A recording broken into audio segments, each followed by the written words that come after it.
tonight is last closing performance of Curtain the Musical. Welcome everybody again.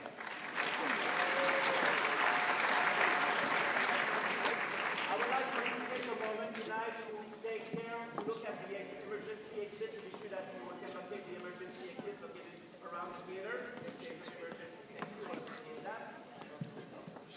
For tonight, we will have 1 minute intermission of 15 minutes for between the two acts. At the end of the show, the actor will stay on stage for a cast picture, full picture at the end of the show. And after that, they will have a few minutes to go to brief you.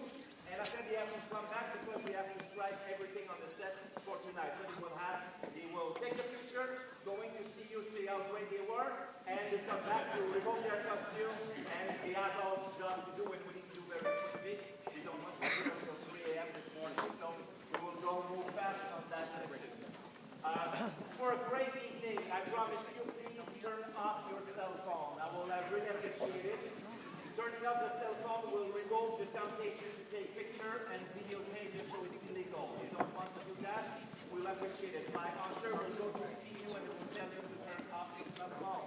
And they will ask you to leave. So please don't do that. I will appreciate your cooperation. The show is very funny, so please give your energy to the cast and by laughing. It's not a problem. We will really appreciate it for the performance. So, ladies and gentlemen, welcome to the last performance of Curtain the Musical.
I'm bidding you. Farewell. Farewell, I'm bidding you farewell. But, Madam Marion, you can't leave us yet. There's still a sharpshooting contest. Parson Tuck, if we lose, the bank's gonna foreclose on the schoolhouse. I thought for sure that masked gunslinger was gonna save the day. No, Rob Hood got put in jail for robbing from the railroad tycoons and giving the money back to the farmers. What do you say to that, Madam Marion? Would you like us to hold our horses for 1 second? Hold your horses for 1 second while I see someone taking aim at this your target. But he can't win. There's already a bullet smack dab in the middle of the bullseye. Why, he shot that other bullet in half. No, not quite yet. Why, he shot that other bullet in half. Look, it's Rob Hood. Oh, I wonder what face belongs to those lips I long to kiss. This face. Why, you're Alan Odell, that friendly lawman from the east I was so crazy about. I thought you were all done with us. Not when I finally found myself a home, a place where I belong, keeping company with the people I care the most about. You came to us as a stranger, rid this place of crime, and give us new hope in ourselves. That's gonna be one tough act to follow. Well, how's this? Will you be my lawful wedded wife, Miss Nancy? Oh, yes, I will. Ding dong, ding dong. Ding dong, ding dong. Wide open spaces, everywhere I look I see. Those wide open spaces where the future waits for you and me. It's Kansas forever. And wherever I may go, I'll see those wide open spaces and know that Kansas is home. K-A-N-S-A-S, USA. Yeah! Put me down! Put me down! Get out of my way! Get out of my way! Get out of my way! This entire evening was shambles. I don't even know what I'm doing in this show. So I noticed. I was distracted all night by some guy in the front row who kept waving his hands at me. That was a conductor.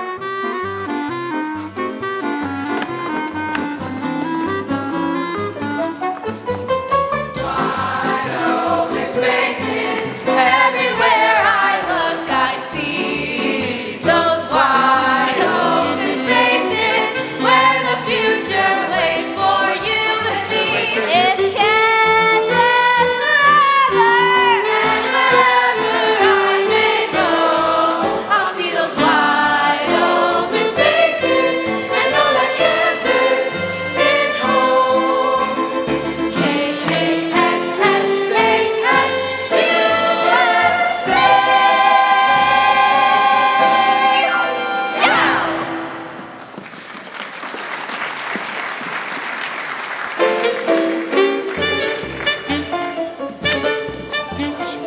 Shall I call a doctor? No, Boston Hospital's just down the block.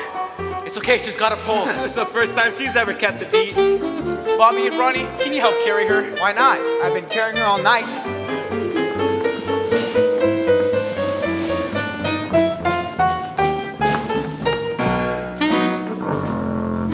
Oh, my God.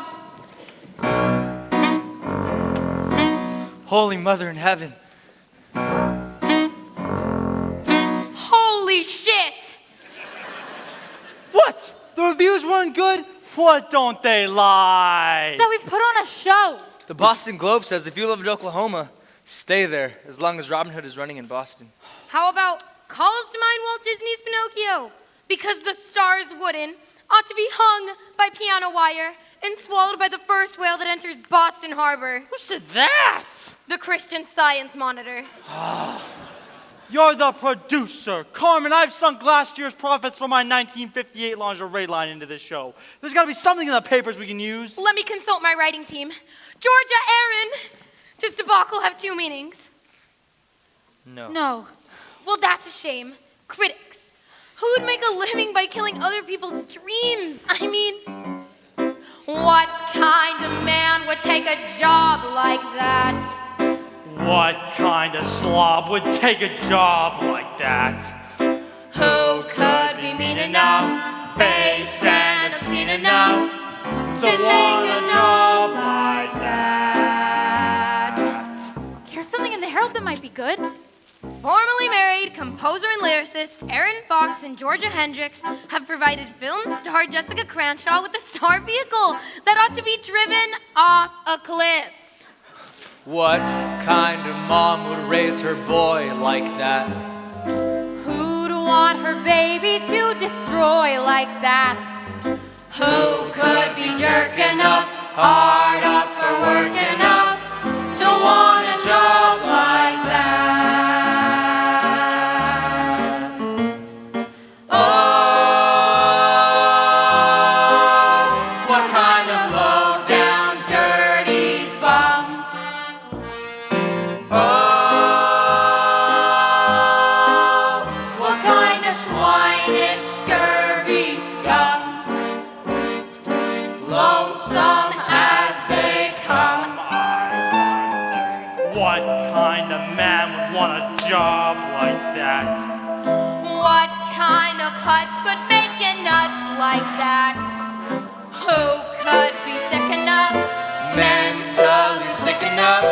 Who'd want to grow to be everyone's enemy? Critics are hated and so excoriated. Tell me what kind of man would want a job like? Hey, get a load of this! The Cambridge Patriot says, considering the talent and experience of the veterans involved, Robin Hood is sure to be a huge Broadway smash.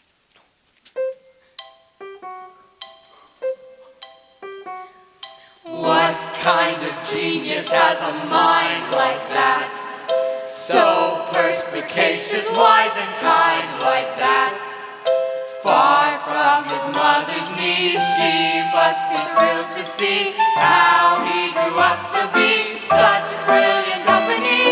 Refined and reflective, completely objective, but it lifts up your heart to meet a man like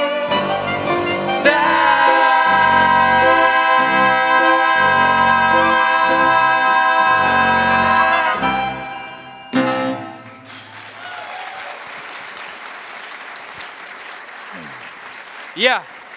Well, that's all well and good, but the Cambridge Patriot is not the Boston Globe. The Globe is the review we needed. Funny, none of them mentioned Jessica fainting. She fainted during the bows when critics dashed out of the theater to dash off their postmortems. Face it, we've gotten our notices and we've been given notice. I'm afraid you're right. No, you two are just overly sensitive because you wrote the show. This is only round one. The first musical my husband and I produced was savaged out of town. But we rolled up our sleeves, did a major rewrite, and brought it to Broadway. And that show, my friends, was Kiss Me, I'm Irish. Closed before the audience opened their playbills. But the point is, this is a Sidney and Carmen Bernstein production. We decided to go to New York, not Daryl Grady of the Boston Globe. So we're still shooting for Broadway? Aaron, Georgia, you keep writing tunes that bounce. Oscar, you keep writing checks that don't. Very nice, but until our leading lady gets out of the hospital, who knows what happens next? They just have her under observation. I'm sure she'll be out by the morning. Is there no limits? Sounds like a director. Is there no limits? He got such horrendous reviews. Is there no limits, I ask you, to my unbridled brilliance? Chris, where were you tonight? I've put a lot of money into this show, and as our director, you owed all of us. Oh, be still, your foolish mouth. Nothing to be gleaned by watching one show with the fraudulent audience of an opening night. Went for a walk. Past the Cathedral of the Holy Cross. Went in, wildly spiritual. I tell you, those Catholics really know how to put on a show. And right there, in the middle of the Eucharist, I had an epiphany. At this stage in the life of any musical, one should refrain from inventing anything brilliant, but simply eliminate all that is awful. What, I ask without fear of contradiction, was the most awful thing in our show? Jessica. Jessica, of course. Carmen, I came back here to convince you to get rid of our star, only to have the cast inform me that she's in the hospital. I see the hands of the Lord in this. Mrs. Bernstein, there's a phone call for you in your office. Thanks, Johnny. It's probably my husband calling. And where was Sydney tonight, Carmen? Sydney is in New York, booking a theater for us. And knowing my husband, booking a soprano who doesn't dance but knows how to move. At least she can joke about it. It's easy to joke about marriage when men like Sydney and you don't take it seriously. There's no comparison. I never did more with any woman in any cast once you and I got married. Barbara O'Brien. She was an usher. And that was only after you moved out. Oh, so you finally looked up from your music and noticed I was gone. Johnny, you're the stage manager. How's the cast taking the reviews? They decided to dress to the nines and throw a combination opening and closing night party. Defeatists, the lots of you. You've yet to hear my plan of action, but here it ye shall. Johnny, come help me watch you move the piano. What plan? Does he expect us to go to Broadway using an understudy? Well, at least we'd still have Bobby in the title role. And that's what matters, right? I mean, the whole reason you teamed up with me again so you could rekindle our romance to our leading man. Aaron, when I signed up, I had no idea Bobby was in this show. Really? Then why at our very first rehearsal did you walk right up to him and say, Hi, Bobby. Hi, sweetie. Well, looks like we're all going to be heading back to New York a little sooner than we thought. But if you and I are going back together, this is one flop that's a big hit with me. Eh bien, mes enfants, a brief demonstration of what's wrong with this show, right from its very first love song. You mean Thinking of Him? That's one of my best songs on the show. One of our best songs. See, Georgia agrees with me. Nonetheless, I've had a problem with it since our very first day of rehearsal. Georgia, sing our leading lady's opening number. Which song is this? The one with the new lyric. Georgia wrote about me. About Rob Hood. Precisely. Aaron, play. Georgia, sing. Johnny, put her in Like You 5. Like you 5? This is silly. I haven't sung on a stage in years. Just sing.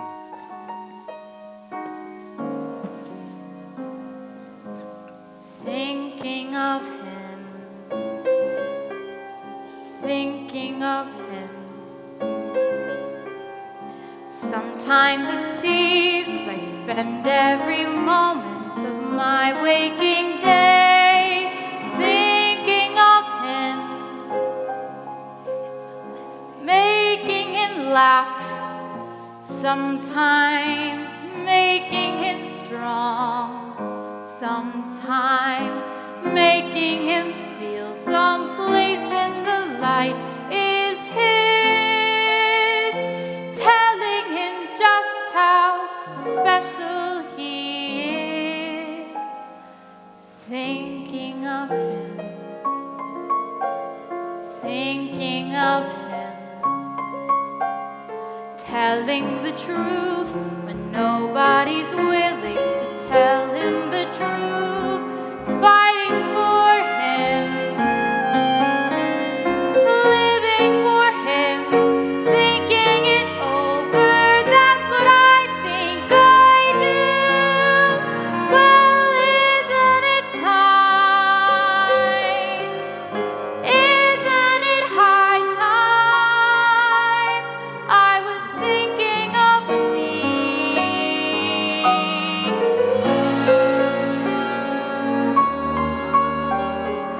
Maybe it's time. Maybe it's high time. You were thinking of you thinking of me.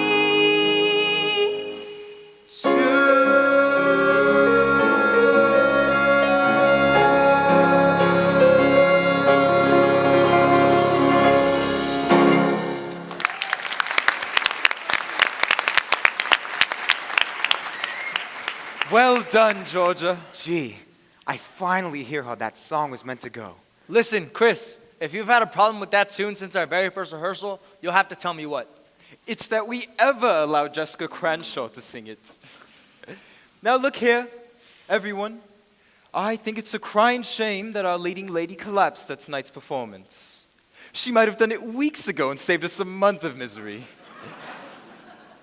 But the cavity that Jessica has created must be appropriately filled. May I speak? As Jessica's understudy, I'd feel terrible taking over under these circumstances. No need to feel terrible, Nikki. But I just No can't- need, because you're still going to be the understudy. What? To Georgia. Best Georgia. idea you've ever She had. hasn't danced in years. I don't know, Chris. You know the score and the script better than anyone else. You sing the songs from your hearts because that's where the words came from. Now, I realize it's been quite some time since you've traded in your tap shoes for a rhyming dictionary, but I think this... Excuse me. But speaking for those of us in the chorus, I really think that Nikki should get the role. She's talented and dedicated. And since you're Nikki's understudy, if she gets the lead, you get her parts. Well, yes, that's Nice try, Bambi. But either Georgia is in or I'm out. What do you say, Oscar? Chris, I'll put my money where your mouth is. Launder it first. Erin, I assume this move more than meets your approval? No, to be honest, it doesn't. Thanks for the vote of confidence. I have my reasons. You always have. Besides, this entire debate is pointless if Jessica shows up tomorrow. Heaven help us. Her performance was worse than ever this evening. Jessica Cranshaw will never be better than she was this evening.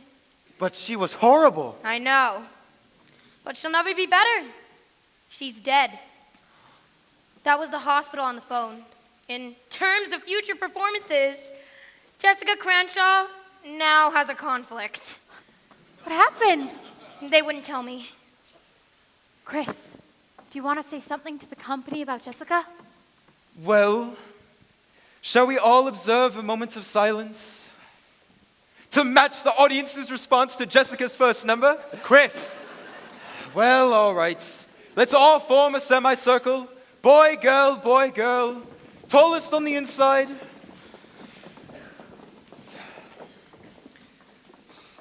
No, Bambi, you're blocking the entire right side of the house.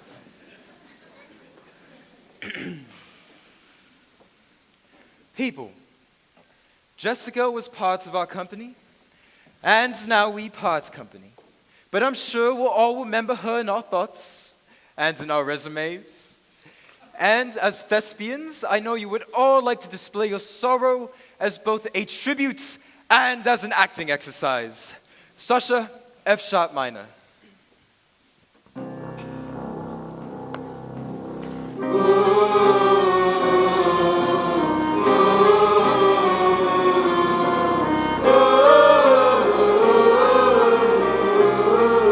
The woman's dead.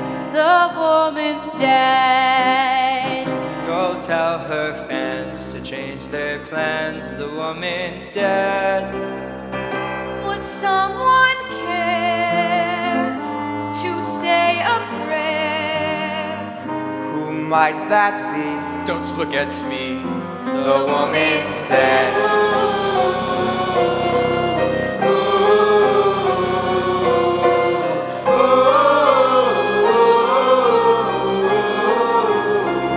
The woman's dead.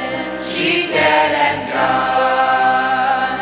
She's flown the coop and now our troop is -1. She sang each word the angels heard. They closed her mouth and shipped her south. The woman's done.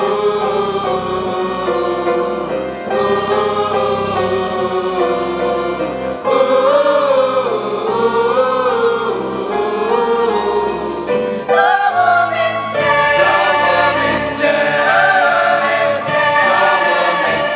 She was a bitch, Under pitch. and now she's dead. She had no voice.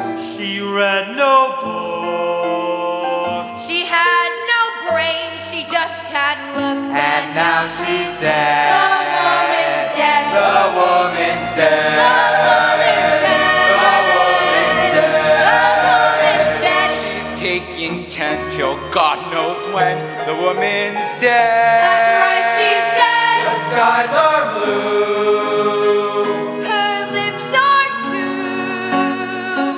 Can't blow her nose. Can't shake her head. See for yourself. It's like I said. The woman's definitely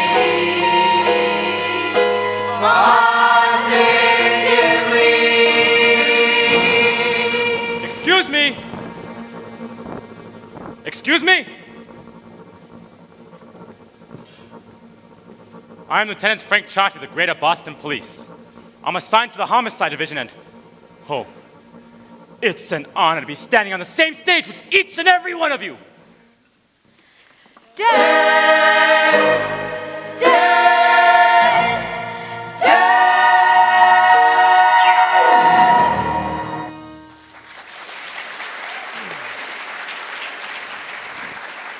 Sorry if I've interrupted a rehearsal, but let me assure you that I don't want my own work to delay production from reaching the home on Broadway it genuinely deserves.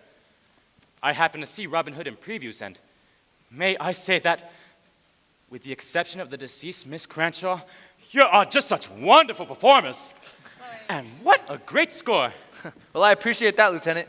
On behalf of my half of that compliment, thanks as well. You're more than welcome. I've done a little community theater myself. Oh, how nice.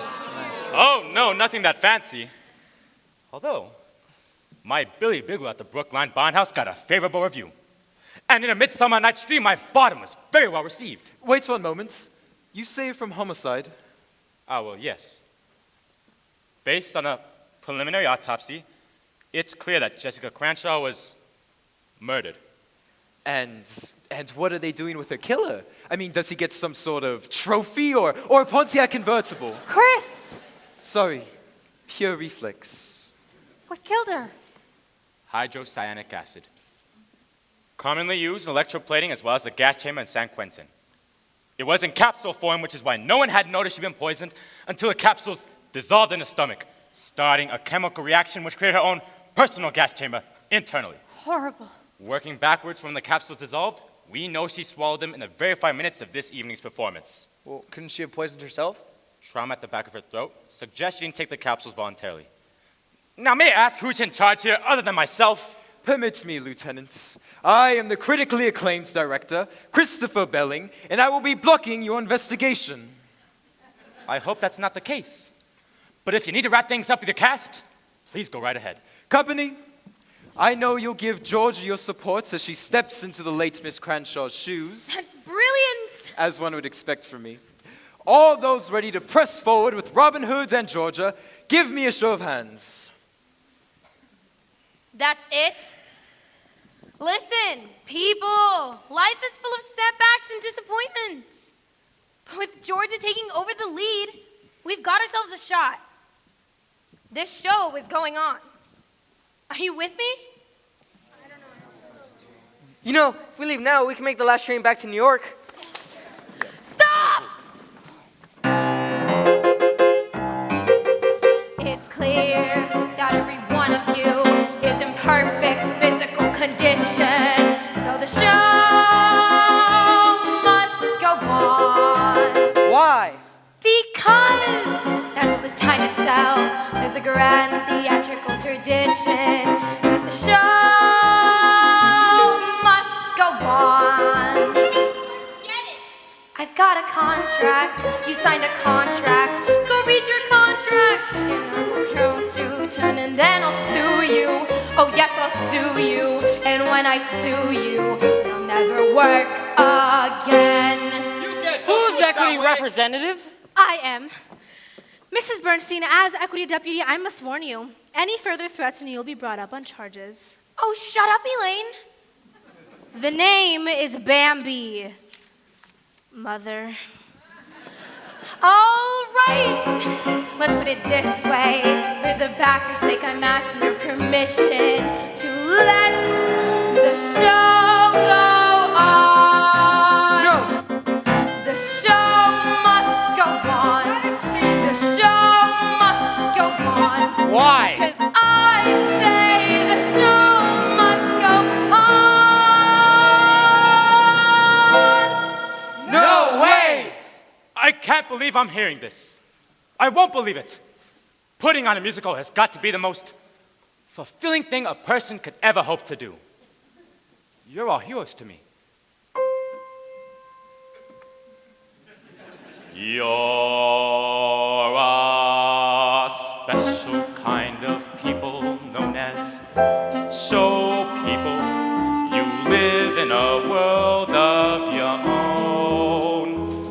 The audience paid plenty to sit there and clap, hearing you sing, watching you tap.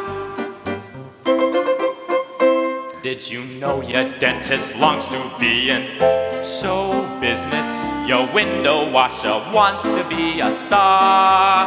And though your analyst may never couch it that way, Analyst couch, ha! you don't know how lucky you are. Some policemen and detectives dream of show business. They can't get arrested, but still they sit around the station and fancy this life. They jeer Sherlock Holmes and jeer Mac the Knife. Ask your cleaning lady, don't you dream of show business to vocalize or stretch beside a bar? Her affirmative shrug as she shampoos your rug lets you know how lucky you are. There's a special kind of aura around a show person. Just ask the next waiter you meet. He walks in 5th position, his voice is just grand. He gives you the check, you give him a hand. If the boys in valet parking turn to show business, they could scalp a higher ticket for your car. And my tree surgeon now started taking a bow. A bow, get it, B-O-U-G-H. Don't you know how lucky you are? We're a special kind of people known as show people. We live in a world of our own. Our days are tied to curtains, they rise and they fall. We're born every night at half-hour call. Half hour! We can't picture being anything but show people. Civilians find the whole thing quite bizarre. But that hop in our hearts when the overture starts helps us know how lucky we are.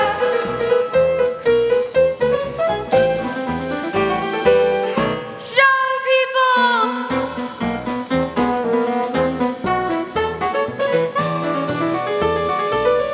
Show people!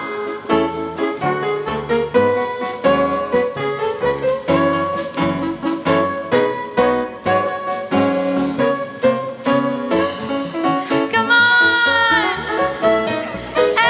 Everybody!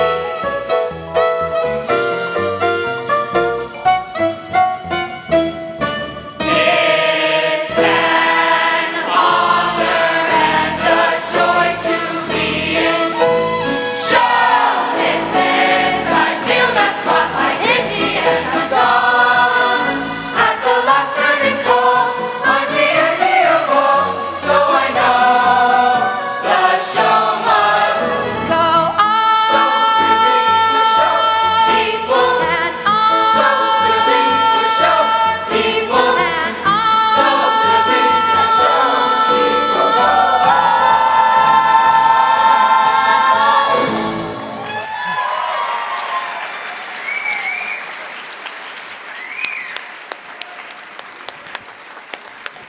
And listen, Robin Hood really should go on. Lieutenant, may I speak to you for a moment? My name is Nikki Harris. Miss Nikki Harris. I read your bio several times through on the bus ride home the other night. May I say, I found your performance particularly memorable. It was just lovely. Well, thank you. Lovely. Well, thank you. I'm crazy about your little vibrato. You're very kind. Anyways, yesterday Miss Cranshaw asked me to coach her on her lines, and of course I said I'd be glad to help. That's so like you. Well, I'm also her understudy, or at least I was. I guess I'm George's now. But then these 3 letters fell out of her script. She didn't take them very seriously, but I kept them. I'm afraid my fingerprints are all over them. They're death threats! See? The words and letters have been pasted onto the paper, cut with curved little finger scissors from a newspaper or magazine. I would imagine. You're murdering the score, but I'll murder you. You'll drop before the curtain does. If you don't quit, you'll die legit. Can you tell anything from them? Well, they seem pretty negative in spirit. Well, yes, of course. Oh, I'm sorry. You were hoping for the Arthur Conan Doyle version? Unfortunately, these notes reveal very little, except that the person who sent them is a man in his early 30s, 6'4" in height, who wears a pewter ring, served in the Merchant Marine, and despite being right-handed, is known to his closest friends as Lefty. However did you know that? Oh, I didn't. I was just saying that you probably hoped I'd be able to tell.